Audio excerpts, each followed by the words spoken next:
Bom, nesse vídeo, a ideia é a gente tratar especificamente, né, como combinado aí, do PPC. Tá? Então, nós vamos falar das etapas que o PPC obedece e, dentro das etapas, as fases que ele tem. Né? Então, ele, de cara, né, já começa falando aí das etapas. Né? Então, a gente tem a etapa 1, exame de situação, a etapa 2, elaboração de planos e ordens, e a etapa 3, que é o controle da operação planejada. E aí, uma coisa interessante que já aborda de cara. O exame de situação constitui a base de todo o processo. Tá? Então, base de todo o processo ali, tá? Pode ser que seja perguntado, exame de situação. Tá legal?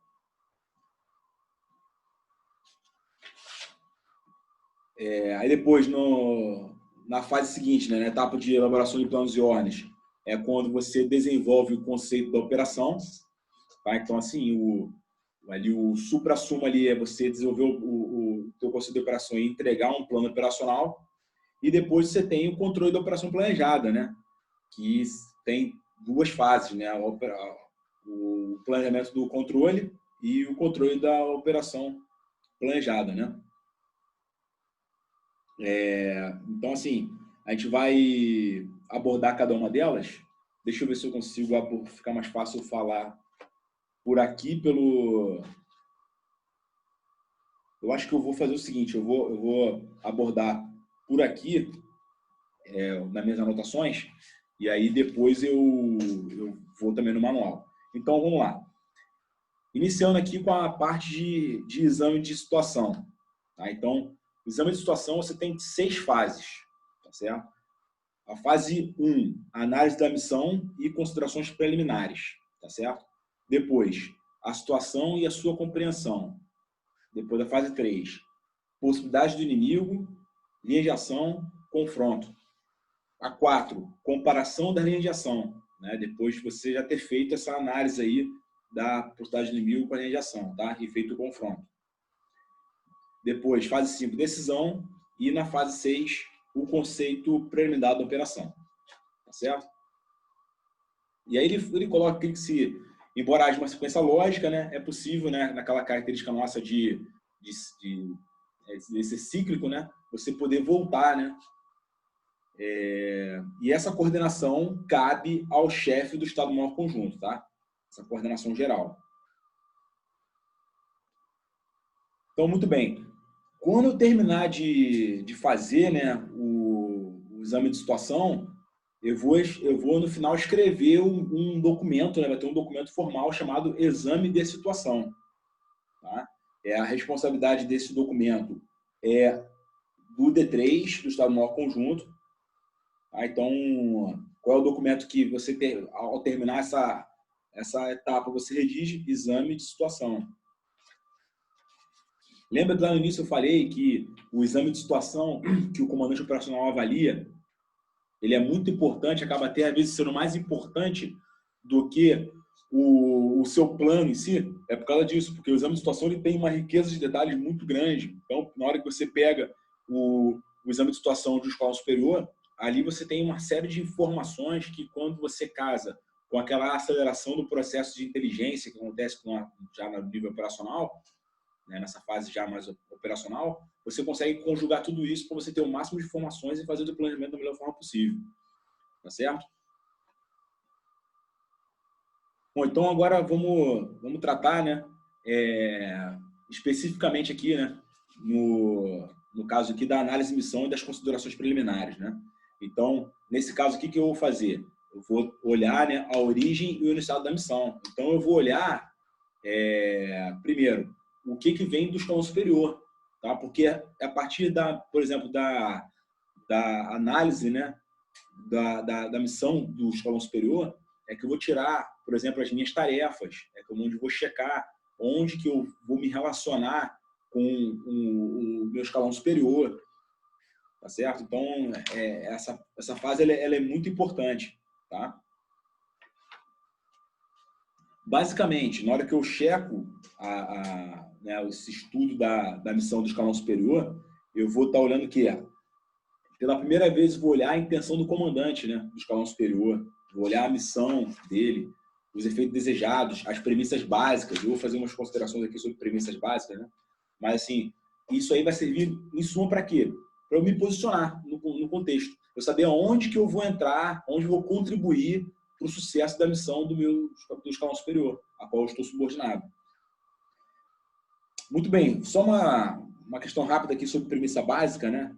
É assim, se eu recebo uma diretiva, recebo um plano, né, do escalão superior com uma premissa básica, eu vou considerar aquilo ali como um fato para mim, tá? Então eu não preciso nem pensar, para mim é fato. Agora, qual é o cuidado, né, que você vai ter que ter se você, por acaso, adotar uma premissa básica, né? Você tem que ter o quê? Um plano contingente, tá certo? E, assim, é basicamente o quê? Se na consecução, né, da minha operação, né, aquela premissa básica não se concretizasse e eu, nesse caso, tivesse sucesso, ela tem que ser abandonada, entendeu? Então, assim, na verdade, a premissa básica, ela tem que gerar algum malefício, né, para o meu plano, né, um efeito no meu plano, tá certo? Porque senão teoricamente, ela poderia ser abandonada porque ela não causa nenhum tipo não causou nenhum dano, tá certo? Então, esse é um cuidado bem interessante, né? Porque se, por acaso, aqui ó, ele fala, sua adoção implicará na elaboração de um planejamento contingente ou variante do planejamento original, para o caso da não confirmação daquela premissa, tá certo? Aí ele colocar de seu cuidado para não confundir o conceito de premissa básica com de possibilidade do inimigo, tá? Então é uma coisa que a gente vai falar depois, né? São coisas diferentes, né? O ideal é que o planejamento seja suficientemente abrangente e flexível, de forma a eliminar ou reduzir, tanto quanto possível, a necessidade de premissas básicas, tá? Então, a premissa básica, muitas premissas básicas acabam deixando o planejamento muito cheio de senão, né? Então, é bem complicado isso. Aqui, para a verificação do que eu estava comentando, né? Para a verificação da validade de uma premissa básica, deve-se perguntar se o plano teria sucesso caso a premissa básica não se concretizasse, tá? Se a resposta for afirmativa, ela não é válida e deverá ser abandonada, tá bom?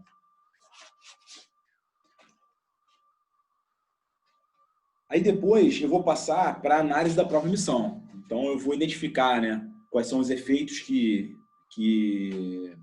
são desejados, os objetivos, o que as minhas tarefas vão contribuir com as tarefas do meu escalão superior, tá certo?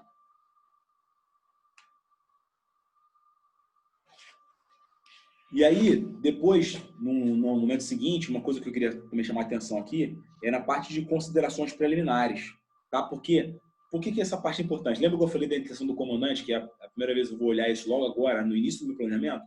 Porque eu vou começar a identificar, dentro da visão do comandante, o que ele está vislumbrando como CG do inimigo, como VC, tá? Então, o que é nosso CG, o que pode ser, enfim, uma série de coisas ali relacionadas a gente e a possível força oponente.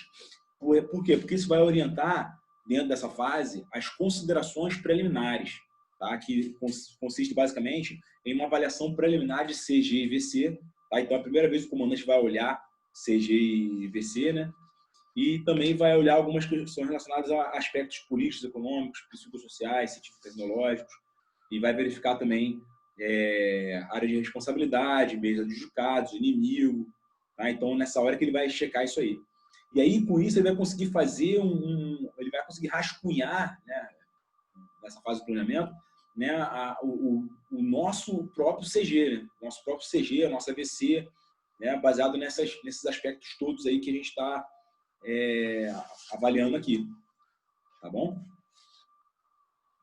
E aí entra uma coisa que eu queria também chamar a atenção aqui, que são as limitações ao planejamento. Tá? Já vi algumas perguntas sobre isso, né? Relacionados aí quais são as condicionantes, né? O que faz, né? Eu ficar com o meu planejamento limitado? O que limita o meu planejamento, né? Então, eu tenho que ter em mente dois conceitos, né, com relação à limitação do planejamento, né? O que não pode ser feito e o que deve ser feito, tá certo?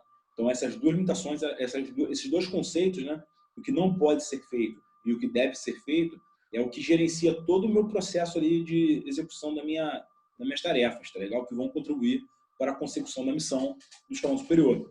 E aí, existem 4 situações que o manual ele aborda aqui, tá? Como limitações do planejamento. Implicações de tempo, né, que tem a ver com a urgência, prioridade, disponibilidade, né, de tempo, poder cumprir a operação que eu tenho que cumprir. As condições especiais impostas pela autoridade superior, normalmente são condicionantes políticas, que vêm lá na diretriz, lá na DPED, né? São regras de engajamento que são imaginadas ali no âmbito ali do nível operacional, tá? Que também acabam adequando e conformando a ação da minha força, tá? O relacionamento da operação com a de outras operações em andamento, né? Porque isso pode também gerar algum tipo de restrição, e também outros aspectos, né? Relacionados aí à parte ambiental, à parte jurídica, tá? Que também pode gerar algum tipo de limitação ali ao meu planejamento. Então, nessa fase eu vou analisar isso, tá? Essas limitações ao planejamento, tá certo? Então, né, chama a atenção que isso é algo que é importante aí, que eu já vi cair, tá? E aí, no final, uma outra coisa, né? No final dessa fase 1, é confeccionado um documento chamado Diretriz de Planejamento, tá? Esse documento ele tem uma importância grande. Por quê? Porque nesse documento, né, eu coloco ali, eu enuncio a minha missão, né? Eu vou redigir a minha missão, né? Eu vou colocar algumas conclusões, né, dessa análise da missão, né? E avaliação da conjuntura, né? E vou também colocar o estado final desejado. O estado final desejado ele tem íntima ligação com a minha missão, né? Então, assim, na hora que eu cumpro a minha missão, teoricamente está ligado ao chegar naquele estado final desejado ali, tá? Eu estabeleço também um cronograma de trabalho a partir dali, e eu vou dizer por que isso é importante, e a intenção do comandante, tá? Então, ali, de fato, sai a intenção do comandante, onde está ali redigido ali o que ele visualiza como CG, como VC, tá certo? E aí, por que essa diretriz de planejamento ela é importante? Porque ela desencadeia todo o trabalho do Estado-Maior, tá? Para que o problema operacional, né, o problema militar operacional, seja de fato resolvido, tá? Então, na prática, eu falei, esse conteúdo é o que contém, é o que está na diretriz de planejamento, né? Então, isso aí é o que, de fato, tipo assim, um marco para a conclusão da fase análise da missão e considerações preliminares, tá? E isso pode cair. Qual é o pré-requisito para a continuidade dos trabalhos do Estado-Maior, tá? E aí, nesse caso, é o quê? A confecção e a distribuição da diretriz de planejamento, tá? E aí ele traz uma situação relacionada à ordem preparatória, né? Por quê? Dependendo da urgência, lembra que eu falei das limitações de planejamento? Dependendo da urgência que eu tenho, eu posso pegar essa diretriz de planejamento e já meio que usar essa diretriz como uma ordem preparatória para já iniciar os trabalhos, né, dos demais escalões subordinados, tá? Normalmente, isso acontece quando você termina o conceito preliminar da operação. Tá? Você termina o CPO e aí você entrega isso para as forças componentes, e as forças componentes vão trabalhar ali o planejamento no âmbito delas, e aí enquanto você está desenvolvendo ali o seu conceito de operação e a elaboração de planos e ordens. Mas, dependendo do caso, pode ser que essa diretriz de planejamento ela se torne uma ordem preparatória, tá? E aí existem vantagens e desvantagens para isso. E aí pode ser cobrado quais são as vantagens e desvantagens de você ter uma ordem preparatória, tá legal? Então, a vantagem é dar celeridade no processo, né? Fazer o processo ficar mais rápido, mas a desvantagem é que pode ser que tenha informações que não sejam bem definidas, pode ser que alguma informação ela acabe saindo do âmbito ali onde ela tem que estar, indo para outras pessoas que não têm necessidade de conhecer, enfim, tem essas questões aí que a gente tem que estar avaliando, tá legal?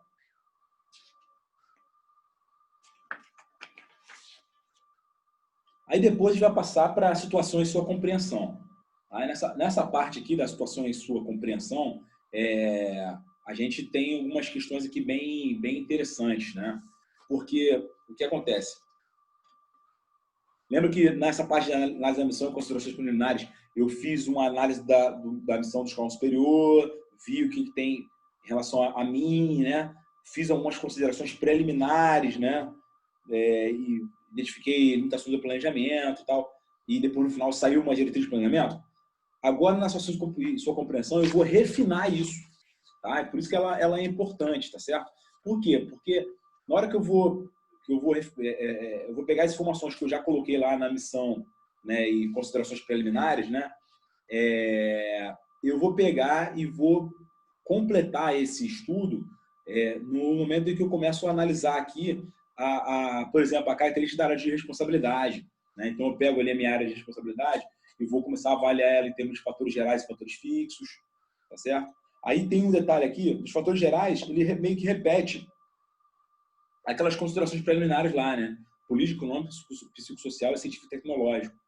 E nos fatores fixos, eu queria só chamar a atenção de um detalhezinho aqui, que são os pontos de importância operacional, que é chamado de PIO, né?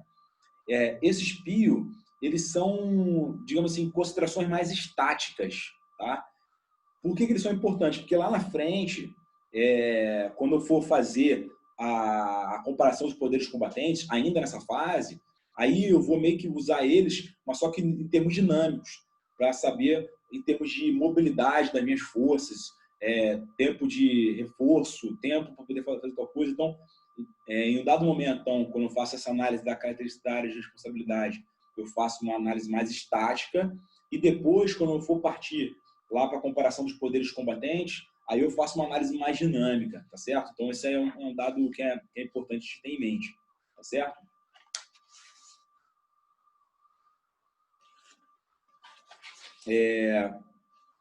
Bom, nessa parte, enfim, nessa parte da situação, né, e a sua compreensão, onde você traz ali a maior parte das informações para o seu planejamento. Tá? É uma fase crucial, né, dentro da etapa de exame de situação, né, da etapa de exame de situação, para você ter o máximo de informações, tá legal? Bom, aí depois você faz algumas considerações sobre forças inimigas e forças amigas, e depois as nossas forças, né? Então, assim, forças inimigas, né, dispositivo, composição, valor, atividades, peculiaridades. Aí depois a gente vai falar sobre forças amigas, né? São aquelas forças não orgânicas ali que estão ali junto ali, podem exercer alguma influência. E depois as nossas forças, tá? Então, basicamente, o que eram as nossas forças? Já vai ler 3 coisas, né? A nossa composição, questões de ordem logística e os meios de apoio, tá? O que a gente pode ter de meio de apoio.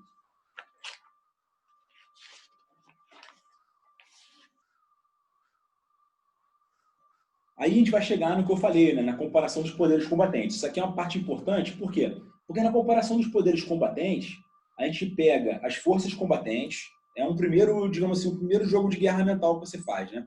Então, antes mesmo de você partir na fase 3 ali para o confronto, né, na possibilidade do inimigo, LA e confronto, ainda na fase 2 você já faz o jogo de guerra mental já, porque você já pega ali, baseado na análise das forças inimigas e das nossas forças, a gente faz primeiro embate ali nesse chamado CPC, tá? Na comparação dos poderes combatentes. Então, a gente pega as forças combatentes, analisa o comando e controle, analisa a logística e também essa questão do FTD, tá? Fatores de tempo e distância, que são aquelas considerações dinâmicas que eu falei, baseado no PIO, lá que a gente olhou lá atrás na característica da área de responsabilidade, tá certo? Então, essa parte do CPC, ela é muito importante, tá? É ali que a gente levanta uma série de questões, né? Identifica fatores de força e fraqueza, tá bom? A gente identifica onde que o inimigo pode estar, de fato, atuando ali em alguma brecha minha, tá? Tudo isso acontece aí inicialmente nessa parte aí da CPC, tá legal? Aí ele chama atenção aqui para o foco principal na comparação, né, de poderes combatentes, está nas capacidades antagônicas, tá? Muito mais do que sistema de armas isoladamente, tá bom? Por exemplo, ele bota aqui, comparação entre a capacidade de projeção do poder aéreo de um dos oponentes e a capacidade de defesa antiaérea, né, aérea e antiaérea do seu opositor, tá legal? Então, comparar muito mais capacidades antagônicas do que o sistema de arma permitido. Então, a gente tem que fazer uma abordagem um pouco mais holística aí para poder dar para a gente uma dimensão melhor ali de como nós estamos, tá certo? As comparações serão feitas em termos de meios que se opõem e não por tipos, tá? Então, por exemplo, o fato de uma força possuir 50 submarinos será colocado em termos mais objetivos quando comparado com a capacidade dos submarinos do oponente, tá? Do mesmo modo, o poderio de forças aéreas de ataque será melhor analisado se comparado com a capacidade de defesa aérea do oponente. Tá bom? Então, essas questões são bem interessantes, tá? A gente está analisando. Bom, com relação à parte de logística aqui, né, dentro da CPC, né, uma questão que eu queria abordar é que, diferente dessa questão que a gente abordou até agora, na parte de logística do CPC, não cabe a comparação entre as capacidades logísticas, mas somente o levantamento das capacidades frente às necessidades das respectivas forças, amigas e inimigas. Tá? Então, eu não faço uma comparação entre capacidades logísticas, tá certo? Isso aí não faço aqui. O que eu faço é o que essas capacidades podem fazer, né? Seja da minha força, seja da força inimiga. Tá legal? E aí, com isso, eu vou tentar achar ali uma vulnerabilidade, tá bom? No dispositivo do inimigo e identificar as nossas vulnerabilidades para, se for o caso ali, a gente poder se contrapor com antecedência. Ok, aí depois eu terminei o CPC, eu vou passar para a conclusão parcial, tá? E aí a conclusão parcial ela é muito importante, porque uma conclusão parcial bem feita, ela vai permitir que a minha fase seguinte, né, que é a oportunidade do inimigo, a LA e o confronto, sejam melhores, tenham mais qualidade, tá certo? Então, conclusão parcial são aspectos relevantes das forças amigas e aspectos relevantes da área de responsabilidade da CPC, tá legal? Então, basicamente aqui, eu vou analisar necessidade de inteligência, vou analisar fatores de força e fraqueza e a determinação inicial da adequação da própria força. Tá? Então, assim, em que momento do PPC é feita a adequação inicial da própria força, né? Determinando ali os meios, né, necessários ali. É na fase 2, na etapa 1, fase 2, quando estiver fazendo ali a conclusão parcial, tá certo? Então, essa é uma coisa que é importante, tá bom? Então, quando eu tenho necessidades de inteligência, né, que já foram redigidas e eu já coloco para poder eu descobrir as informações que estão ali faltando, esses hiatos aí que estão faltando no planejamento. Quando eu tenho fatores de força e fraqueza bem delineados e a determinação inicial da adequação da própria força, eu tenho as informações necessárias para que na fase seguinte eu possa fazer uma boa análise da possibilidade do inimigo e das nossas possíveis LA. E aí, com isso, eu consigo ter um confronto muito bem executado. Tá certo? Então, assim, essa questão da necessidade de inteligência, ele aborda aqui que os aspectos que já apresentam necessidade de inteligência devem ser listados como elementos essenciais de inteligência, né? Ou outra necessidade de inteligência. Então, EEI, elementos essenciais de inteligência, ou ONI, outra necessidade de inteligência. Tá certo? Isso aí vai ficar constante lá no apêndice de inteligência do plano operacional.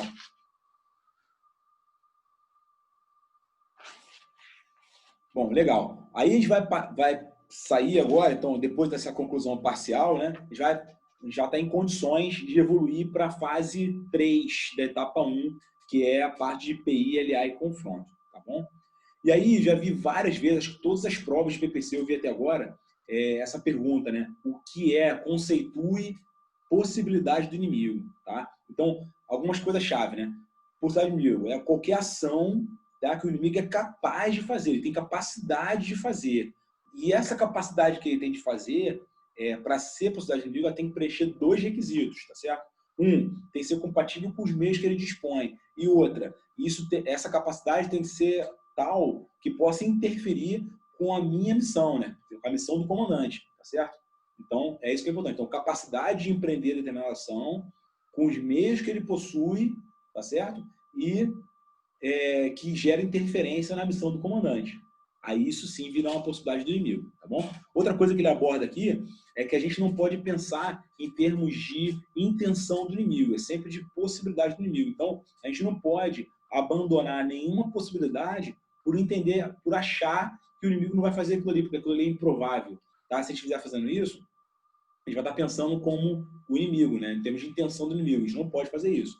Tá? Tudo a gente tem que fazer O que o PPC prescreve é que nós temos que colocar em ordem decrescente de probabilidade de adoção. Tá? Então, isso é uma questão bem importante. Tá? Então, é importante que seja adotada todas as possibilidades de inimigo. Aí depois a gente vai passar para a nossa linha de ação. Né? Então, a nossa linha de ação tem algumas características interessantes aqui. Né? Então, na parte da nossa linha de ação, a primeira coisa é nós identificarmos a necessidade de faseamento da operação. Tá? Alguns indícios vão ser dados aqui para que eu possa, se for o caso, fasear a minha operação. Tá legal? Que é basicamente o quê? Eu dividi, né, a minha manobra, né, o que eu tenho que fazer, né, em mais de um impulso, né, em mais de uma modelagem, ali, digamos assim, né, no tempo e no espaço. Quais são as 3 coisas que vão fazer com que eu tenha que fasear a minha operação? Atender necessidade de reorganização ou de reagrupamento da força, reajustar o apoio logístico ou permitir a mudança na natureza do ritmo da operação. Tá legal? Então, assim, recapitulando, né? Necessidades quaisquer relacionadas a reagrupamento da força, tá? Você tem que reagrupar, reorganizar, alguma coisa assim. Tá bom? Que mexe assim com uma coisa muito grande com a força.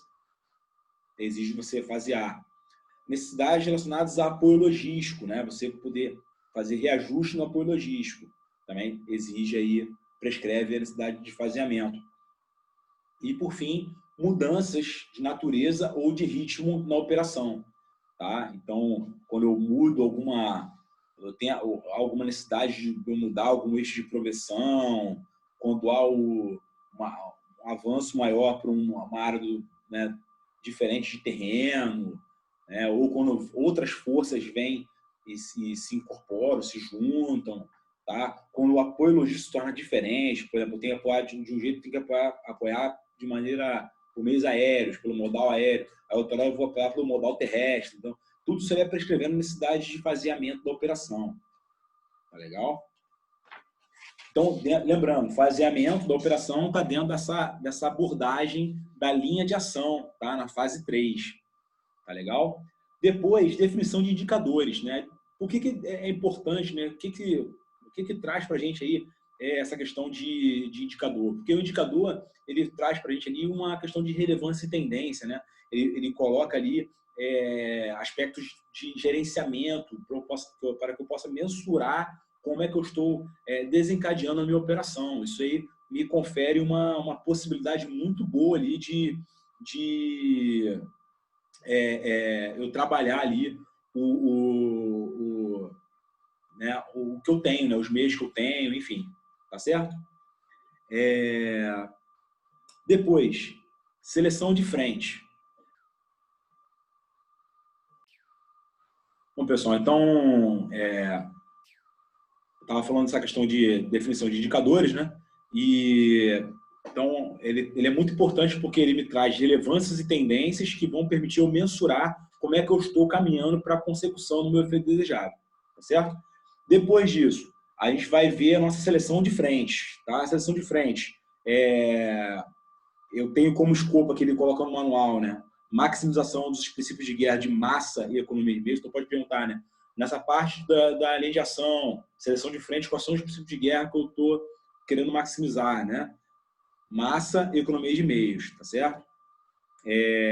Aí depois é a parte de seleção de alvos, tá bom?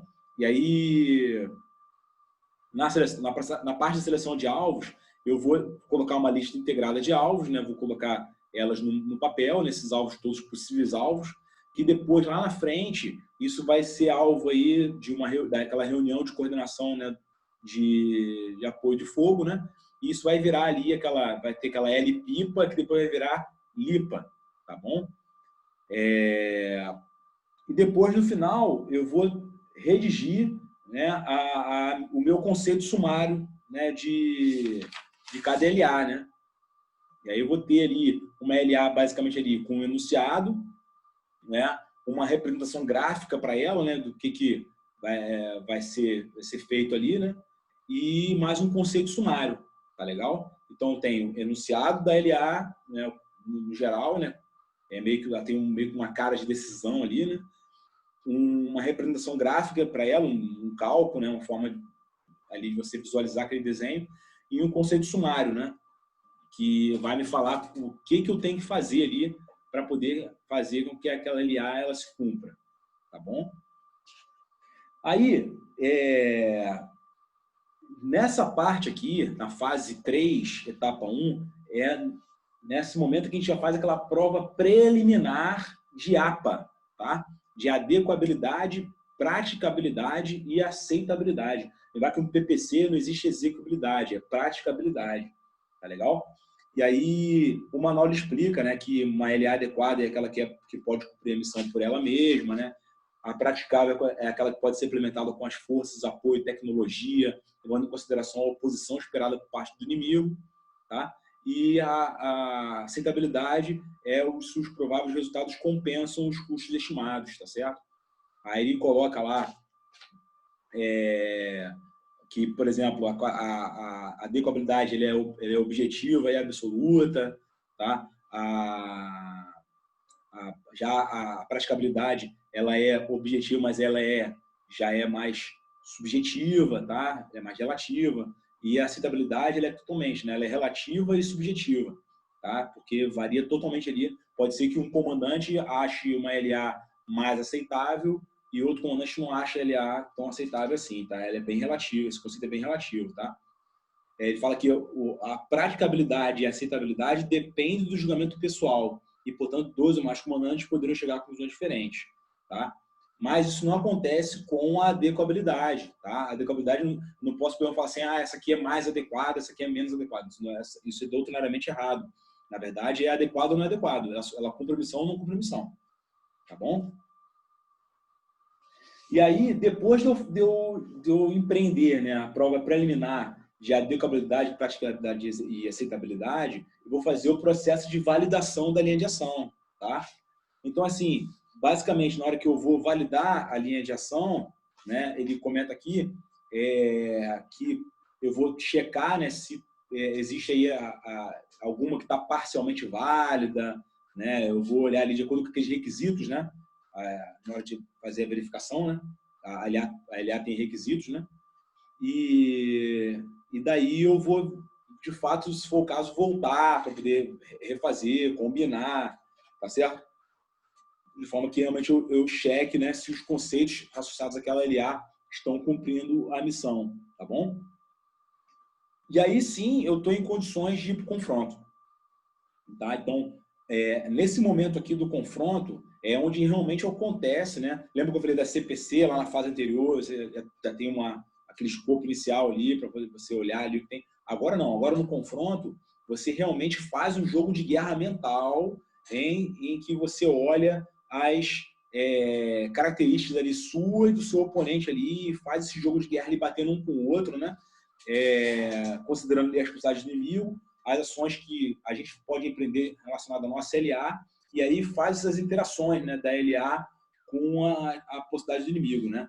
E aí tem uma questão interessante aqui que eu já vi sendo colocado, né, sobre essa parte do jogo de guerra, que é aquela coisa assim, D3 fica com as LA e D2 fica com as possibilidades do inimigo, né? E aí esse confronto ali é arbitrado, né?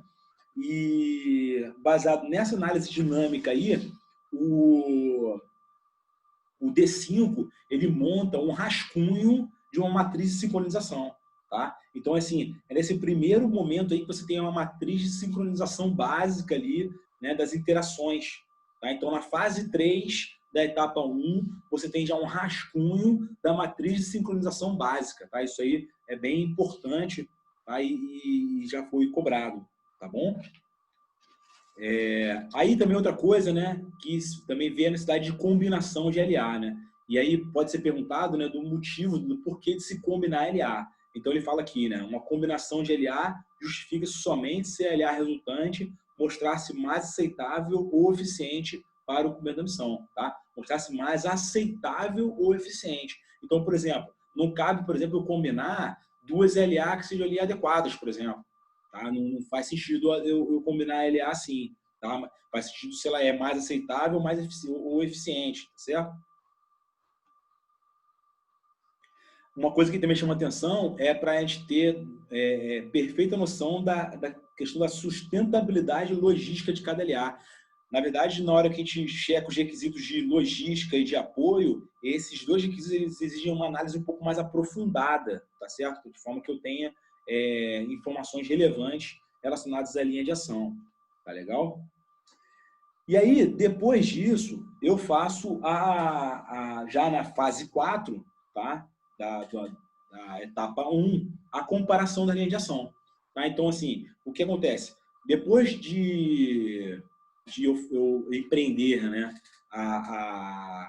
o confronto, a PI, as possibilidades de inimigo, a LA, fazer o confronto e checar ali, e ficar com aquelas LA conservadas ali, aquelas que todas que passaram ali no teste, né, no APA, né, e que já estão ali contempladas aquela matriz de estruturação básica, rascunho, aí sim a gente vai fazer a comparação das linhas de ação, tá bom? E aí nessas comparações a gente vai começar a checar o quê? Vantagens e desvantagens de cada uma, a prova final de APA, a gente vai fazer mais uma prova final de APA, tá? Então, pela terceira vez, a gente vai estar checando ali essa parte da APA, tá? Depois disso, a gente vai fazer a nossa matriz de decisão e depois avaliar o mérito relativo das LA e a seleção de uma LA para decisão, tá certo? E aí uma coisa que chama atenção aqui é que ao se discriminar, né, vantagens e desvantagens, deve ter cuidado para não se indicar como vantagem de uma LA ou já tenha sido apontado como desvantagem de outra, tá? Então isso é uma coisa importante, tá? Então na hora que eu preparo uma tabela ali com vantagem, vou dimensionar as LA, né? E aí vou colocar vantagens e desvantagens de cada uma para poder checar uma com a outra, né? E aí eu tenho que ter atenção a isso, né? Depois disso, faço uma prova final, né, de APA, né, para poder realmente ele ter certeza de que aquela LA está realmente atendendo o que eu quero fazer. E aí tem uma questão interessante, né? Se chegar nessa fase aqui, e eu, depois de ter traçado todo o processo, ter feito tudo, eu não consegui chegar numa LA, né, que satisfaça a prova final de APA, o comandante participa das conclusões do escalão superior. Por quê? Isso pode ser perguntado, né? Quais são os indícios, né, de eu não conseguir ter nenhuma LA que esteja passando na prova final de APA, né? É possível que a análise detalhada empreendida tenha revelado perdas prováveis bem acima das estimadas pelo escalão que atribui a missão, tá? Então, assim, acaba tendo uma incompatibilidade aí e aquele escalão ali que está atribuindo a missão para aquele outro escalão subordinado não tem as condições efetivas de cumprir aquela missão, tá? Então, isso aí é uma questão que é bem interessante, tá? E às vezes acaba passando um pouco despercebido, tá certo? E aí, a gente vai fazer a nossa matriz de decisão. Então, por que a matriz de decisão é importante? Porque ela permite eu fazer uma comparação mais, assim, digamos, qualitativa, mais numérica das LA. Isso aí tira um pouquinho aquele quesito subjetivo, tá certo? Então, dá um pouco mais de objetividade, né? A matriz de decisão, ela confere isso. Pode ser perguntado, né? Qual é a importância da matriz de decisão? A matriz de decisão, ela dá essa objetividade no processo. Mas uma coisa que é importante ser dito, né? A escolha da LA é responsabilidade e competência discricionária do comandante.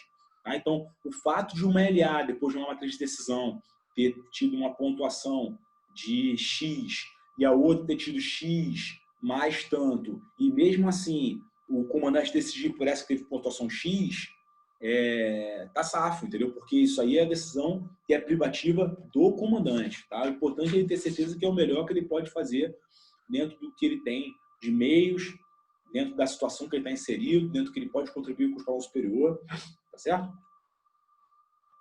E aí, por fim, né, ele decide, então ele vai pegar uma LA como decisão, então a decisão ela é a quinta fase, né, do PPC ali, a quinta fase da etapa 1 do PPC, e aí basicamente o que? A decisão ela exprime, né, como, né, de maneira geral, como que o comandante espera cumprir a missão, tá bom?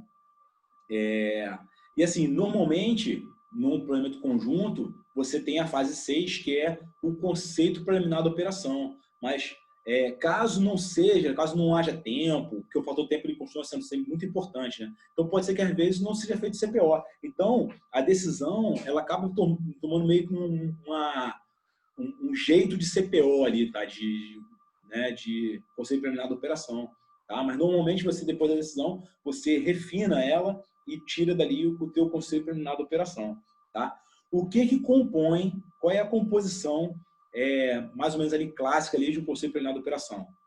Ele tem uma apreciação da situação, o estado final desejado, a missão e a concepção da manobra do comandante, a cinemática que ele imagina para poder cumprir a missão, tá? Dentro ali do tempo que existe, das limitações que existe no planejamento, necessidade de força, né? A mais, se for o caso, e de suporte logístico, algumas diretrizes já gerais aí de OPSICO, CONSOC, tá? Assuntos civis, tá? Conduta com PG, tá?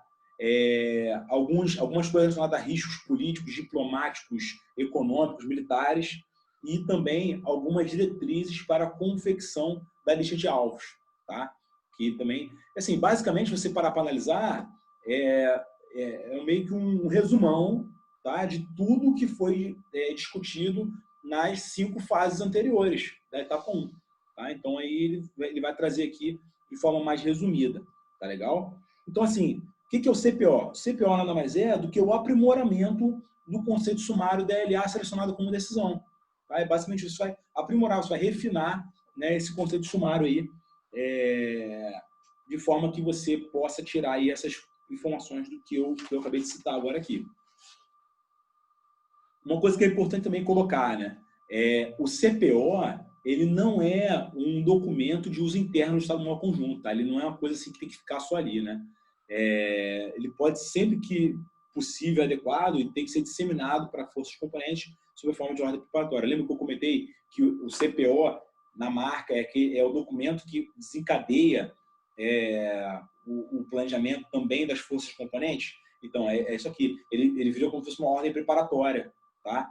Então, você tem 2 momentos então, que você pode ter ordem preparatória. Lá no final da fase 1 da etapa 1, com a diretriz de planejamento, ou agora com a CPO, que é a forma mais normal de acontecer, né? Para você dar a chance dos seus subordinados, das forças componentes, no caso aqui, antecipar providências e adiantando o planejamento, de forma que a coisa aconteça mais ou menos ali de maneira ali simultânea, tá? Simultânea e paralela, tá certo?